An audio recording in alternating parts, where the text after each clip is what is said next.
எங்கள் அத்தை மாமாவெல்லாம் சாமி மாதிரி. எங்கள் அம்மா தான் இந்த பொய்லாம் பண்ணதெல்லாம் புலம்புனதெல்லாம். எங்கள் அத்தை மாமாவுக்கு இந்த சம்மந்தமே கிடையாது. அவங்க வரதட்சணைலாம் கேட்கல. அவங்கள வந்து நான் ஏமாத்துனது எங்கள் குடும்பம் தான் அப்படின்னு மயில் வந்து குடும்பத்தை காப்பாற்ற போகுது அப்படிங்கிறது தான் பெரிய விஷயம். ஸோ இன்றைக்கி அவன் சொல்லிட்டான். நம்ம ஆள் இப்போ சரவணன் சொல்லிட்டான் அவங்க அப்பாட்ட, எப்பா நான் அவன்கிட்ட சொல்கிறேன்ப்பா, நான் வந்துட்டு இப்போ கோவிச்சுக்காதீங்க, இது வரைக்கும் உங்கள்கிட்ட சொல்லாமல் நான் எந்த வேலையும் செஞ்சதில்லைப்பா, அதனால் வந்து நீங்கள் இப்போ கோவிச்சுக்காதீங்க, நான் வந்துட்டு வக்கீல் நோட்டீஸ் அனுப்பிட்டேன் அப்படின்னு. என்னடா வக்கீல் நோட்டீஸ் அனுப்பிட்டேன் அப்படின்னாக்கா, ஆமாம் விவகாரத்து பண்ணணும், அவரோட சேர்ந்தெல்லாம் வாழுன்னு மட்டும் தயவு செஞ்சு சொல்லிடாதீங்கப்பா, என்னால் அதை நினச்சி கூட பார்க்க முடியாது வாழ்க்கையில், நாங்கள் இப்போ சாமியாரை கூட போயிடுவேன், ஆனால் இது பண்ண முடியாதுப்பா அப்படின்னா அவர் வந்துட்டு சரி இதுக்கு மேலே அவனை வருத்தப்படுத்த முடியாதுன்னு, சரிப்பா நீ என்ன சொன்னாலும் உன் பக்கம் நான் நிற்கிறேன்ப்பா அப்படின்னு சொல்லிட்டார் அவர்.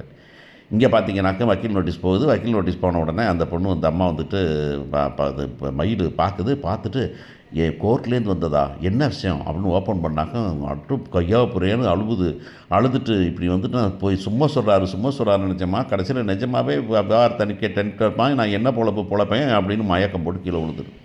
மயக்கம் போட்டு குள்ளார கூட்டு வந்து பேசுகிறாங்க. அந்த பொண்ணு அழுதுகிட்டு இருக்கு. என்னது வக்கீல் நோட்டீஸ் பண்ணாங்கன்னா என் மகள் என்ன பண்ணா நான் 2 பொய்யை சொன்னேன் சரி, ஆனால் அவள் போய் அங்கே நல்லா தானே இருந்தா, நல்ல மருமகளாக இருந்தா, நல்ல பொண்டாட்டியாக இருந்தா, கடைக்கு போனால் சமைச்சா எல்லாம் பண்ணா, வீட்டை சுத்தம் பண்ணா, நல்ல மருமகளாக தானே இருந்தா அப்படின்னாக்கா அந்த வகையில் அதில் மாற்றமே இல்லை, வீட்டுக்கு ஒழுங்காக இருந்துச்சு.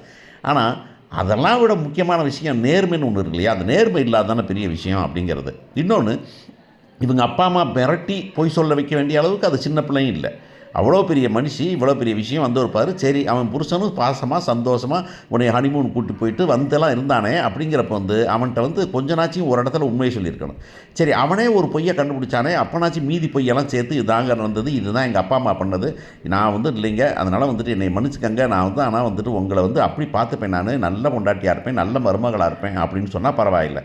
இடையிலேயே வந்துக்கிட்டு கடை விற்றதுக்கு காசு கொடுக்கலையா, ஓம் பங்கு எங்கே அப்படின்னு அவங்க அம்மா சொன்னதை கேட்டு பண்ணதெல்லாம் இப்போ வந்துக்கிட்டு நான் எனக்கு ஒன்றுமே இல்லைன்னு சொல்கிறத நம்மளால் முடியாது, தப்பு தான் அப்படிங்கிறத மாற்றமே இல்லை.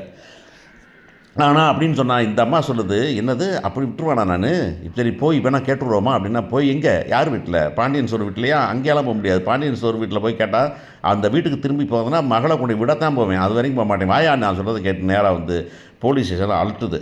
ஐயோ கேட்பார் இல்லையா, என்னைய பேத்து கேட்குறதுக்கு ஆளே இல்லையா, ஒருத்தர் வந்து இப்போ இல்லையா அப்படின்னாக்க போலீஸ் என்னம்மா நடந்தது அப்படின்னு கேட்டால், ஒன்றும் இல்லை, என் மகன் வந்து வாழ வைக்கணும், என் மகளை வந்துட்டு டிவோர்ஸ் அனுப்பி கொடுத்து வீட்டை விட்டு விட்டு விட்டாங்களா, உட்காருமா என்ன நடந்துச்சுமா அப்படின்னா, பொம்பளை பிள்ளை வாழ்க்கை அப்படிங்கிற படக்குன்னு கேட்பாங்க இல்லையா. அப்போ கேட்குறாங்க என்ன நடந்துச்சு சொல்லுமானாக்க, இப்படி வந்துட்டு வீட்டை விட்டோம், எதுக்காக வெட்டி விட்டாங்க அப்படின்னாக்க, எல்லாம் வரதட்சணை தான், நாங்கள் எல்லாம் போட்டு செஞ்சு எல்லாம் போட்டோம், நகையை போட்டோம், நட்டை போட்டோம், எல்லாம் பண்ணோம், இப்போ வந்து இன்னும் நகை வேணும், பணம் வேணும் அப்படின்னு சொல்லிட்டு இவங்க வந்துட்டு பிரார்த்தனை பண்ணிட்டு இருக்காங்க, அதனால் வந்துக்கிட்டு பணத்தை வந்துட்டு கொடுக்க முடியலைங்கிறதுக்காக வெளியே வெட்டி விட்டாங்க.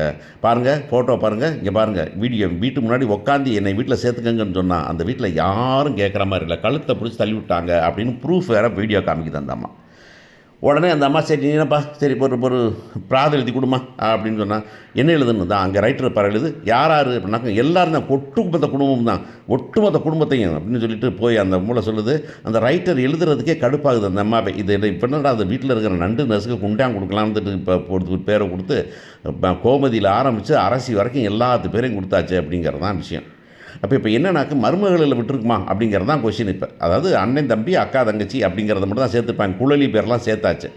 சேர்த்து எழுதினோடனே அந்த பிள்ளையை பார்த்துட்டு தான் இருக்குது, இப்போ எடுத்து கொடுத்தாச்சு. கொடுத்தோன்னா வாங்கிட்டு சரி நீங்கள் போ, அப்போ நான் வந்து நடவடிக்கை இருக்கிறேன் அப்படின்னாக்கா, அப்போ என்ன சொல்லுதுனாக்கா, எப்படியாவது எங்களை கொண்டு போய் வாழ வச்சுருங்க அப்படின்னு தான் சொல்லுது. இப்போ கேஸ் கொடுத்தது என்னன்னாக்கும், கேஸ் கொடுத்து கோர்ட்டு கொண்டு போகிறதுக்கு இல்லை, கேஸ் கொடுத்து பஞ்சாயத்து பேசுறது கூப்பிட்டு போகுது. இவங்க அதை வாங்கிட்டு போகிறாங்க.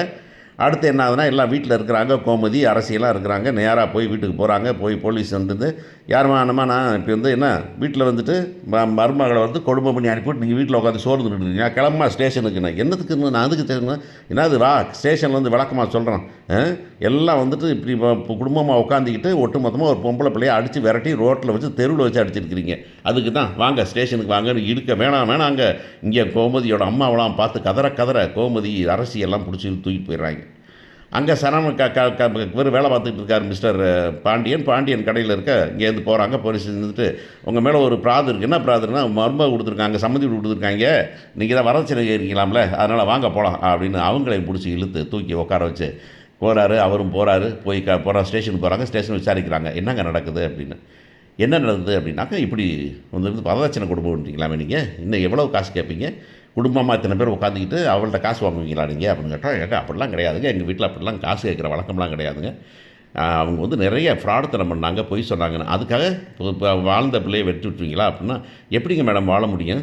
வாழ்க்கை பூரா பொய் சொல்கிறவ, அவள் வயசை பொய் சொல்கிறா, அவள் வந்து படிப்பை பொய் சொல்கிறா, வீட்டில் குடும்பத்தை பிரிக்கிறதுக்கு வழி பண்ணுறா. என்னை வந்து இப்போ வேற ஒரு பொம்பளை மேலே வந்துட்டு இப்போ நான் ரிலேஷன்ஷிப் அப்படின்னு பேசுகிறா, அதனால தான் அவள் மேலே பாசமாக இல்லைன்னு சொல்கிறா. இவ்வளவு ஃப்ராடுத்தனமும் பண்ணியிருக்கவளை வந்துட்டு எப்படி மேடம் வீட்டில் வச்சுக்க முடியும் அப்படின்னு கேட்கும்போது, அவங்க போட்ட நகையிலேருந்து எல்லாமே ஃபேக் தான் மேடம், அதெல்லாம் பார்த்துட்டு தான் இருக்கணும் அப்படின்னு மீனா சொல்ல, என்னது ஃபேக்கா அப்படின்னு. ஆமாம் மேடம் அப்படின்னா, அந்த அம்மா ஐயோ நான் நகையை நல்ல நகையை போட்டேன், 80 பவுனை போட்டேன், இவங்க வந்து வேணுனாலும் மாற்றிட்டாங்க இவ்வளோ இருக்குது, மாற்றிட்டு ஏன் மேலே பண்ணுறாங்க அப்படின்னாக்கா, அதெல்லாம் பண்ண முடியாங்க, நீங்கள் வந்துட்டு முதல்ல வந்துட்டு அவங்க கம்ப்ளைண்ட் கொடுத்துட்டாங்க, நான் விசாரிச்சு தான் ஆகணும், இப்போ வந்துட்டு நீங்கள் வந்துட்டு ஜெயிலில் போடலாம் அப்படின்னு ஜெயிலில் போட்டுறாங்க. ஜெயிலில் போட்டால் அவங்க வந்துட்டு கதிர் வராங்க, கதிரேந்திக்கு உள்ளார போடுறாங்க. வந்துட்டு அப்புறம் மீனா வந்து ராஜி வந்து பேசுகிறாங்க, என்ன மேடம் இப்படி பண்ணிட்டுருக்கீங்க நீங்கள், அவங்க பண்ணாதான் மேடம் தப்பு, அவங்க பண்ணது நகை பண்ணதுலேருந்து எல்லாமே எனக்கு தெரியும் மேடம், எங்கள்கிட்டே ஒத்துக்கிட்டாங்க மேடம், நான் அதெல்லாம் ஒத்துக்கல மேடம், இவங்கெல்லாம் கதையை கட்டுறாங்க குடும்பமாக சேர்ந்து, இவளுகளும் உடந்த மேடம், இவ்வளோ இதுக்கு உள்ளார போடுங்க மேடம் அப்படின்னு சொன்னான்.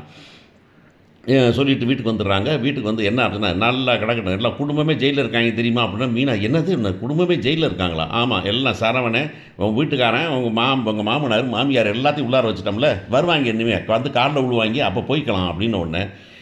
என்னம்மா பண்ண நீ அப்படின்னாக்கா, என்ன பண்ணேன், எல்லாம் பண்ண வேண்டியதான் பண்ணிருக்கேன், எல்லாம் உன் வாழ்க்கை தான். ஆமாம், இது வரைக்கும் எடுத்தது பார்த்தா இனிமேல் தான் எடுக்க போறியா நீ அப்படின்னு விறுவிறுன்னு அந்த பொம்பளை ஓடுது. உடனே இவங்க வந்து பின்னாடியே ஓடி பார்க்குறாங்க, அதெல்லாம் தடம் ஓடிது, நேராக ஓடி போய் நேராக போலீஸ் ஸ்டேஷன் போயிட்டு என்னங்க அப்படின்னு பார்த்தது. உடனே அவர் திரும்பிக்கிறான் சரவணன். உடனே ஏம்மா என்னம்மா எவ்வளோ நாளுமா நினச்சிக்கிட்டு இருந்தீங்க நீங்கள், பண்ணுறதெல்லாம் பண்ணி போட்டு கடைசியில் நீங்கள் ஜெயிலில் ஒதுக்கி உள்ளார வச்சுக்கிறீங்களா, என்னை பார்க்க வேடிக்கை பார்த்தியா அப்படின்னாக்க, உடனே போலீஸ் இன்ஸ்பெக்டரோட அவங்க வெளியே போயிட்டாங்கங்கிறாங்க. அதுக்காக வெயிட் பண்ணுது. கடைசியில் போலீஸ் இன்ஸ்பெக்டர் வராங்க.